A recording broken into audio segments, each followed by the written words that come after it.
Hello and welcome to another episode of Metal Effort. My name's Nehemiah. Today we're going to look at this piece of metal. There's a clip on it, guys. There's metal. The Kaweco Classic Sport. And a Band-Aid. This is going to be a pretty short review because this pen is short. Speaking of which, like the Eco Dorset, we've got your Uniball, Normal Vision, the classic, teeny tiny little itty bitty. Let's get a thing here to measure 4 and some change inches for people not in America. You got 10.5 centimeters ish.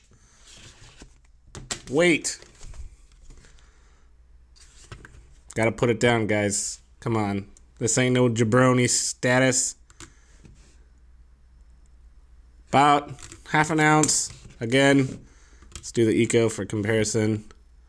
0.8. It's not that much more. All right, so what do I think of this Kaweco? There's a W, but it's German, so you say V sound. Kaweco Classic Sport. Now, I got this pen for a couple of reasons. One, it was cheap. Two, it's black and gold, and I'm a sucker for black and gold. I don't think you guys have seen it yet. Here it is. Got a lighter, black and gold. This is a preview. I'll do a review of this. Probably not necessary. I pretty much just showed you everything you need to know. There's a USB charger on the back. Okay, no review for that one. That's one more video I can't do. All right, so what do I think of this thing? I thought I was going to like it more than I did, but that doesn't mean it's bad.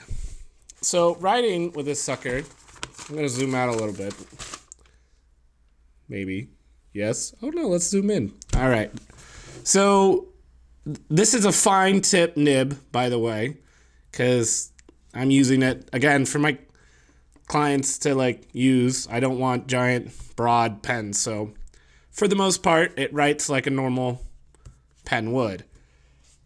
It tends to be a little dry, and I don't want soaking wet pens generally, so I'm okay with that. That's why I like fine nibs, but this was even too much so. But it wasn't really a problem. You can see these bleed throughs. I've been practicing with this, and to fix the nib, I was just doing a few, not crazy, but some of these hard press downstrokes to kind of widen the nib a little bit.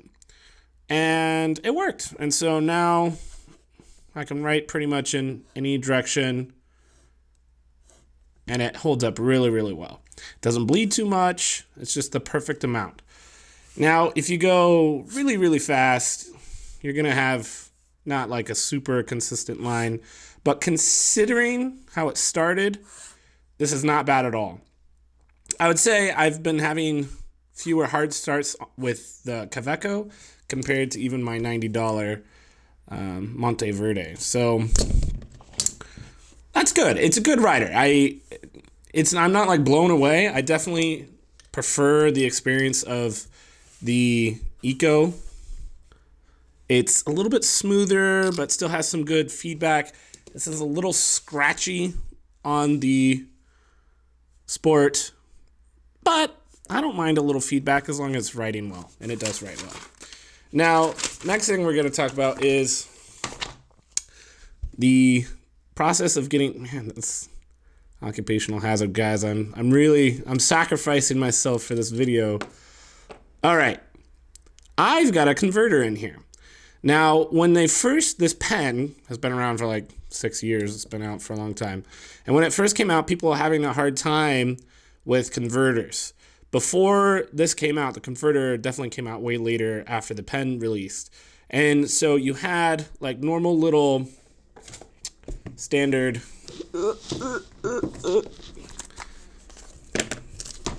these. I'm prepared.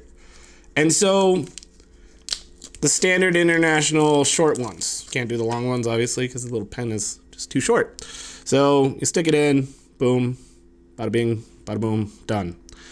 But if you're like me and you like to play with ink, you want to refill this sucker. And that's why you need a converter. So some people were buying a Monteverde, like little one that kind of worked. And that was like what people made do with for a long time. But then finally, Kaweco came out with their own. I bought this when I bought the pen. It was like $5.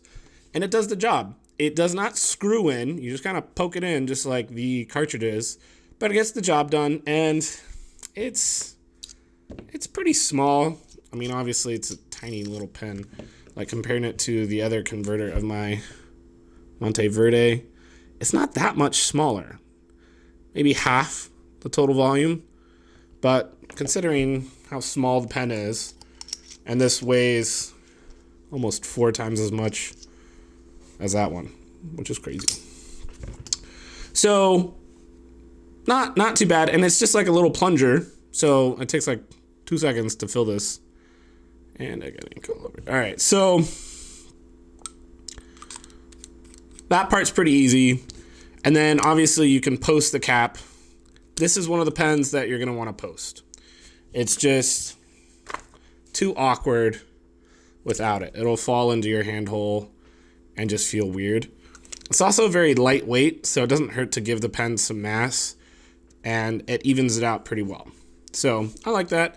Now, something I don't like, and notice I'm not doing my dent, I'm just kind of going back and forth. This clip you have to buy separately too, and it comes off. This is my biggest gripe of the pen. This is like the thing that's holding me back from just like loving it. Now, for some people, it's not going to be a big deal because maybe they want the pen to be capless and just throw it in their pocket. But I don't like things just rattling around in my pocket. Like every pocket that I have that I would put this in, there's something else that I'd be banging up against. So I prefer the clip. Now the clip is just held on with like a little pincher grip thing. There's no like friction hardly at all.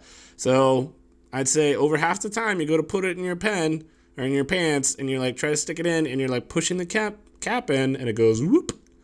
And you're like, oh my gosh, all right, so I'm going to put it in, I'm going to go real low, and then you stick your pants in on this part, and then you slide it in to, like, seal it against your pants. That, like, way to do it where you just, you know, if your pants are here, let's say, now, if you're going to try to go where it's already in spot, that's where you're going to try to push the cap in, and it's just going to come off every time like that. So you extend it way too far, slip the pants in, and then when you push the pen in, it's sealed. That's a little trick, guys. Little trick. I'm doing this for free. You're welcome. All right, so that's my review of the Kaweco Classic Sport. Hope you like this. Got more stuff coming soon. If you like sharp and pointy things more than this, that'll be my next review. See you next time. Bye.